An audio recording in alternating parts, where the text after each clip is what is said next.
Salam hörmətli izləyicilər, siz Azi Xəbərin həftəlik buraxılışına baxırsınız.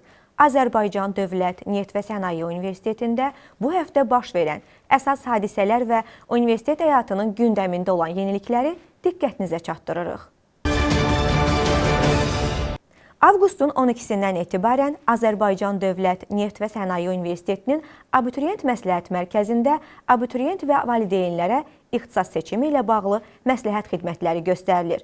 Avqustun 19-nadək davam edəcək xidmət çərçivəsində mütəxəssislər ixtisaslar, təhsil imkanları və karyera istiqamətləri barədə məlumat verir, abituriyentin balı, maraqları və gələcək hədəflərinə uyğun fərdi tövsiyələr təqdim edirlər.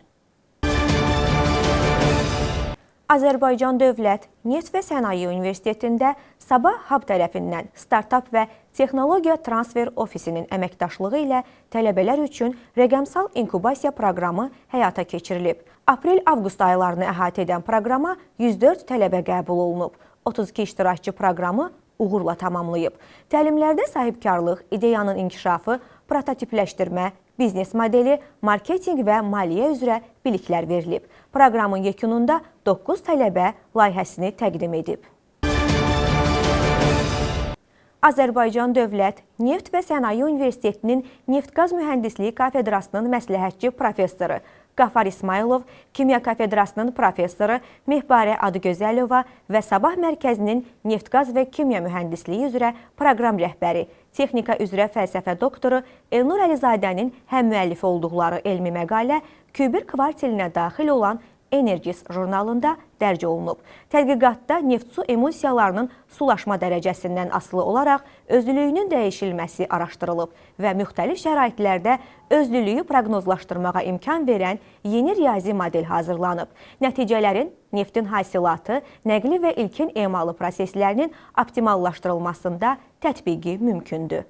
Bununla yanaşı, Azərbaycan Dövlət Neft və Sənaye Universitetinin nəzdində fəaliyyət göstərən Azərbaycan Fransız Universitetinin məzunu Aynur Nağzadənin də elmi məqaləsi Kübir kateqoriyalı Atmospheric Pollution Research jurnalında dərc olunub. Tədqiqatda şəhər atmosferində PM10 hissəciklərinin tərkibindəki karboksil turşuları və fenol birləşmələrinin mövsümi dəyişkənliyi və əsas mənbələri araşdırılıb. Qeyd edək ki, xaricdə doktorluq təhsilini başa vuran Aynur Nağzadə yeni tədris ilindən universitetimizdə pedaqoji fəaliyyətə başlayacaq. Azərbaycan Dövlət Neft və Sənaye Universitetinin komandası Amerika Birləşmiş Ştatlarında keçirilən Silicon Valley International Innovation Festival 2026 Beynəlxalq İnnovasiya Festivalında gümüş medal qazanıb. Universiteti Sabah Mərkəzinin rəhbəri Arzu İbrahimova, magistr tələbələr Cahid Cabizadə və Cavid Cəlilov təmsil ediblər.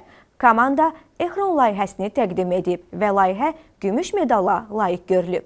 14-16 avqust tarixlərində keçirilən festivalda 30-dan çox ölkədən 500-dən artıq iştirakçı iştirak edib. Ölkəmiz festivalda 8 innovativ layihə ilə təmsil olunub və təqdim olunan bütün layihələr mükafata layiq görülüb. Azərbaycan Dövlət Neft və Sənaye Universitetinin tələbələri Nail Məmmədov və Aysu İbrahim Xəlilova Qusarda keçirilən Dəqiq Kənd Təsərrüfatında Süni İntellektin tətbiqi layihəsi çərçivəsində Bootcamp proqramında iştirak ediblər. 2 günlük proqramda süni intellekt və rəqəmsal texnologiyaların kənd təsərrüfatında tətbiqi, startapların inkişafı və kommersiyalaşdırılması üzrə praktiki məşğələlər keçirilib. Tələbələr ekspert və mentorlarla fikir mübadiləsi aparıb, startap ideyalarını təqdim edib və aqrar texnologiyaların tətbiq imkanları ilə tanış olublar. Bununla da Azi Xəbərin bu həftəlik buraxılışını yekunlaşdırırıq. Azərbaycan Dövlət Neft və Sənaye Universitetində baş verən yeniliklərdən xəbərdar olmaq üçün bizi izləməyə davam edin. Növbəti buraxılışda görüşənədək sağ olun.